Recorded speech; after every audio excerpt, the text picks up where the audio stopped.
За хуулийн төслөө танилцлаа. Энэ акт гэж одоо татвар нийгмийн даатгалын шимтгэлийн акт яг хэдэн жилийн туршид тавигдсан байгаа вэ? За нэг хоёрдугаарт нь засгийн газарт одоо бүтээгдэхүүн хэрэгээр ноогдлаа шиг жилд хэдэн төгрөг улсын төсвөд хоригдлогдож байна. 2. Гуравт нь үүнээс тухайн одоо нөлөөлөлд өртөж байгаа Дорнод аймгийн халахгүй Матад сум Дорнод аймагт хэдэн төгрөг хуваарлагдж байгаа вэ? Жил бүрийн одоо сүүлийн 5 жилийн байдлаар бэлэн мэдээлэл байгаа. Энийг асууя. За хоёрдугаарт нь энэ газрын тус гэдэг бол шахагддаг баялгаа. Энэ газрын гүнд одоо 2-3 км-т байгаа тос. За энийг ашиглахын тулд одоо гүний усыг ашигладаг. 1 литр нефтийг одруулахын тулд бараг одоогийн технологиор 4-5 литр гүний ус ашиглаж байгаа. Тэгээ энэ технологиг ер нь хэр зөв гэж боддог вэ? Мэргэжлийн үүднээс. Энэ хэдэн одоо тонн ус ашиглаж байна. За энэгээр сайд одоо инээгээд ирэхгүй л дээ. Би бас мэтгэлцүүл одоо тантай бол мэтгэлцэд бэлэн байна. Энэгээр сайд. Тэгэхээр яг энэ бол инээдэн биш. Танд бол инээдэн. Иргэдэд бол энэ бол бас ханиадам шүү. Тэгэхээр энд маань ингээд нэг зөв зүйтэй одоо хариулт өгөөч. Яг тэгвэл иргэдийн мэдлэг эрхийг хангахын тулд энэ асуултыг би асууж байгаамаа. Гэдгийг бас таныг одоо тэргүүн шатарсаадыг ойлгосоо гэж бодож байна. За ер нь оюу толгой гэрээ, газрын тосны гэрээ бол маш муу гэрээ. Энэ бол ойлгомжтой. Тийм ч учраас өнөөдөр одоо энэ гэрээний үр дагавраас үүссэн маргааныг арилгахын тулд хуулиндаа өөрчлөлт оруулах энэ одоо аргыг, энэ замыг сонгосон байна гэж би бол харж байгаа. Тийм учраас цаашдаа одоо Монголын одоо төрөөс томилогдсон албан тушаалтнууд сайн гэрээ байгуулах хэрэгтэй. Энэ гэрээг одоо сайн гэрээ гэж үзэж байгаа юу, муу гэрээ гэж үзэж байгаа юу гэдгийг би асууя. За газрын тосны талаар цаашид одоо технологийн дэвшлийг илүү нэвтрүүлэх талаар бас одоо анхаараарай гэдгийг бас хэлье. Яг тэгэхээр энэ бол хамгийн одоо эмзэг асуудал. Дотооддоо үйлдвэртэй болсон түүхийдээ хангах зорилтыг бол одоо ойлгож байгаа иргэд. Гэхдээ Монголд ашигтай байгаль орчныг хамгаалах нөхөн сэргээх ажлыг одоо стандартын түвшинд хийдэг байхыг шаардаж байгаа. Тэгээд энэ дээр технологи мөрдөлтөй холбоотой, байгаль орчны нөхөн сэргээгтэй холбоотой гарсан зөрчил акт асуудлуудыг яриул ариун зузаан баримт материал байна. Тэгээ энийг одоо технологиг сайжруулах, байгаль орчны нөхөн сэргээхэд одоо чамд мөрдүүлэх талаар яг одоо ямар одоо ахиц дэвшил цаашид одоо гарах вэ? Би ягаад энийг мэдчихээн гэхээр Дорнод аймгийн засаг даргаар ажиллаж байхад намайг анх засаг даргаар томилогдоход байгаль орчны менежментийн төлөвлөгөө нь 40% энэ хоёр талбай нь үнэлэгдсэн.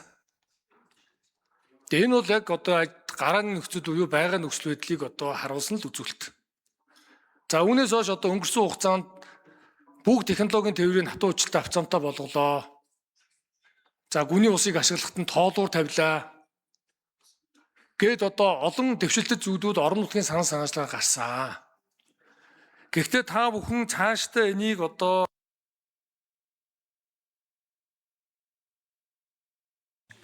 за хариулах. Энх хоёрсоо хариулъя.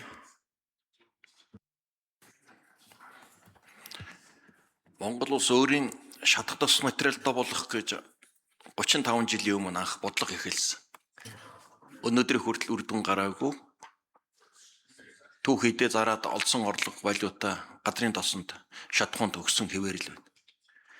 Монгол улсын эдийн засгийн хөгжлийн хамгийн гол одоо тулгымцсан шийдэх ёстой асуудал бензин шатахуун дотоодын үйлдвэрлэл. Хөрөнгө оруулалтыг үрсэн 4 тэрбум долларын хөрөнгө оруулалт орсон. Доктортой байдлын гэрээ байгуулсан, бүтээгдэхүүн авах гэрээ байгуулсан. Ингээ ажил явж ирсэн, эрх зүйн орчингоо өөрчилсөн. Хөрөнгө оруулагчдаар янз бүрийн болцол, тулгалт тавьж эхэлсэн. Өнөөгийн байдлаар 700 тэрбум төгрөгийн акт тавигдсан. Петрочене компани Улаанбаатар дахь офисыг хаасан, хурааж авсан, лацдсан. Энэ аж ахуй нэгж үйл ажиллагаа явуулах боломжгүй болгосон. Гадаад орчин хүндрээд байдаг. Үндэсний одоо боловсруулах үйлдвэрийг яаралтай ашиглалтанд оруулах нь чухал байдаг. Түүхий дээр ханх хэрэгтэй байдаг. Газрын тосны геологи агуулгыг нэмэгдүүлэх хэрэгтэй байдаг. Иймд энэ өнгөрсөн 30 жилийн хугацааныхаа үйл ажиллагааны дүгнэлтийгээд хууль эрх зүйн орчингоо бид нар зэгцэлж янзалж нэг мөр ойлголттой болохгүй бол Монгол улсад газрын тосны салбарт ийм эрсдэлтэйгээр хөрөнгө оруулагч байхгүй байна. Нэмэгдсэнгүй. Ирээдүйн төлөв бүхий олон талбаанууд байгаа зарласан боловч хөрөнгө оруулагч орж ирэхгүй байна. Нийтдээ 3 ихний төгрөгийг энэ хоёр аж ахуй нэгж Монгол улсын төсөвт өнгөрсөн хугацаанд тушаасан байна. 25 онд гэхэд 231.9-ийг төлсөн байна. 26 онд 231.10-ыг төвлөрүүлэхээр төлөвлөгөөтэй ажиллаж байсан. За тэгээд ус болон технологитой холбоотой асуудлыг ажлын хэсэг тэр мэргэжлийн улсууд нь хариулна. Энд миний асуудал биш. Би бол хууль эрх зүйн орчингоо нэг мөр ойлгомжтой болъё. Монгол улс хөрөнгө оруулагчтай байгуулсан гэрээг мөрддөг байгаасаа гэж бодож байна. Хууль эрх зүйн орчин тодорхой ойлгомжтой байгаасаа гэж бодож байна. Дахин хэлэхэд газрын тос, шатах тослох материал, бензин тос бол Монгол улсын стратеги, манай хөгжлийн бодлого. Бензин нэмэгдэнэ. Инфляц өснө. Инфляц өсөн тэтгэр урсгал цайлан бүх урсгал зардыг нэмэх юм хуулийн зохицуулалттай. Нэмсээр байгаад улсын төсөв маань одоо урсгал зардлын төсөв болоод дуустлаа. 27 онд бид шинэ хөрөнгө оруулалт хийж чадахгүй шүү дээ. Тэр суур шалтгаан юу юм гэвэл шатахуун байна. Шатахуунаа дотоодоо хийдэг болъё. Тэгэхин тул түүхийд хөрөнгө оруулалт олборлолтоо нэмэх хэрэгтэй л байна.